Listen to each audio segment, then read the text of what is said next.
Ousmane Tabara, je suis de Enda Santé ici à Saint-Louis. Est-ce que nous réunissons ici aujourd'hui? Alors, nous sommes réunis aujourd'hui pour l'Assemblée générale constitutive de l'association Rawalak Jam. Rawalak Jam, c'est à l'origine une initiative communautaire qui a été portée par les populations, dont l'objectif essentiel, c'est d'identifier les problématiques et de proposer des solutions endogènes. Donc, qui tient compte des réalités locales, de leur culture, mais aussi et surtout de leur rythme. Alors, ça porte sur la santé néonatale, la santé maternelle et néonatale. Et ça implique deux localités. À la base, il y a eu la localité de Raou. Et ici à Saint-Louis, il y a les trois quartiers, Djamogun, HLM et Lerme. Alors, l'idée, c'était, comme je l'ai dit tantôt, d'imaginer des stratégies propres aux communautés pour faire face à ces problématiques-là. Et ça a permis, par exemple, à Raou, pour nous donner cet exemple-là, d'initier ce qu'on a appelé l'initiative Yobuma Raou. C'est quoi Yobuma Raou? C'est une initiative pour permettre aux femmes qui sont dans des localités très reculées, parce que pour l'information, Raou, c'est une localité qui regroupe beaucoup d'hameaux et de villages, une trentaine au total. Et les uns sont parfois très distants des autres, ce qui fait que le poste de santé qui paralyse ces localités-là est très éloigné. Et les populations ont parfois des difficultés pour accéder à ça. Alors, avec cette initiative-là, on a mis à contribution les chauffeurs de clando qui habitent ces localités-là et qui sont proposés à chaque fois que de besoin de transporter ces femmes pour leur permettre de pouvoir accoucher dans des conditions décentes, ce qui correspond avec les politiques nationales en la matière.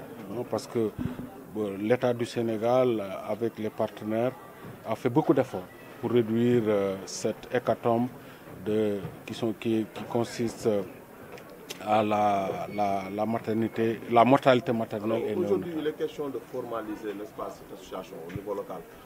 Le fait de formaliser, quel apport pour la lutte justement dans le secteur de la lutte contre la natalité infantile et autres, le plus par rapport à l'existant?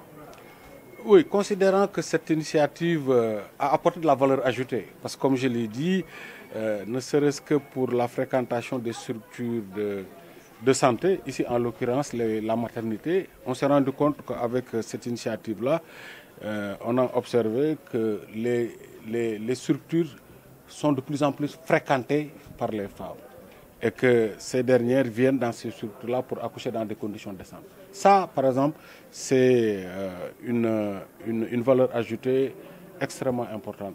Dès lors, se poser la question de savoir comment il faut faire pour pérenniser le dispositif, pour que ça puisse non seulement continuer à servir, mais aussi et surtout servir d'exemple dans d'autres localités, pour que ces derniers puissent s'inspirer aussi de cette expérience-là.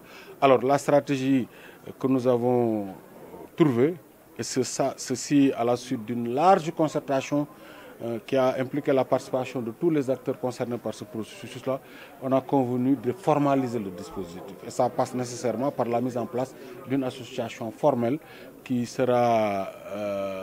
aura une reconnaissance juridique. Est-ce qu'on peut avoir quelques chiffres par rapport à la mortalité néonatale au niveau local? Ici, peut-être que les autorités sanitaires seront mieux indiquées que nous pour donner ces données-là.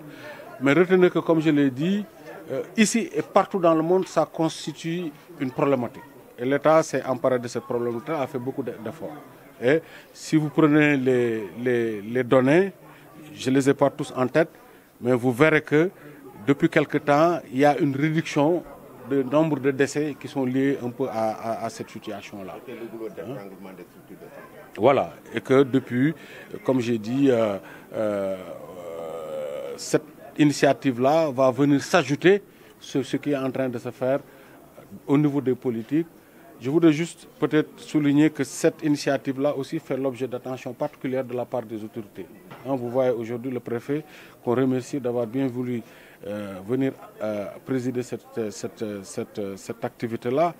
Mais au-delà de l'autorité administrative, les structures techniques, en l'occurrence le ministère de la Santé à travers la région médicale et les districts, sont à nos côtés et appuient le dispositif. Cheikh Abdou Khadre Djeylani Ba, adjoint au préfet du département de Saint-Louis. Voilà, donc vous avez ouvert cette rencontre. Qu'est-ce que cela vous inspire? Bon, c'est une fierté pour moi d'être présent ici au niveau de l'Assemblée générale constitutive de l'association Raw ak Jàmm, donc qui est une initiative citoyenne et communautaire, vraiment que l'État du Sénégal, à travers nous, autorités administratives, nous saluons et nous leur encourageons aussi.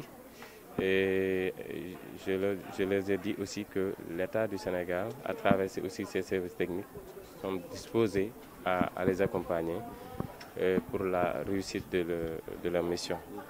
Et nous, il faut le dire, ces genres d'initiatives sont à encourager parce qu'ils participent au développement du Sénégal, mais aussi ça aide pratiquement une frange de la population un peu défavorisée. Donc ça rentre dans le cadre de la politique de l'État, dans le cadre de la santé maternelle et néonatale. Donc ce sont des initiatives à encourager et à accompagner. Donc nous sommes disposés vraiment à les accompagner vraiment pour la réussite de leur mission.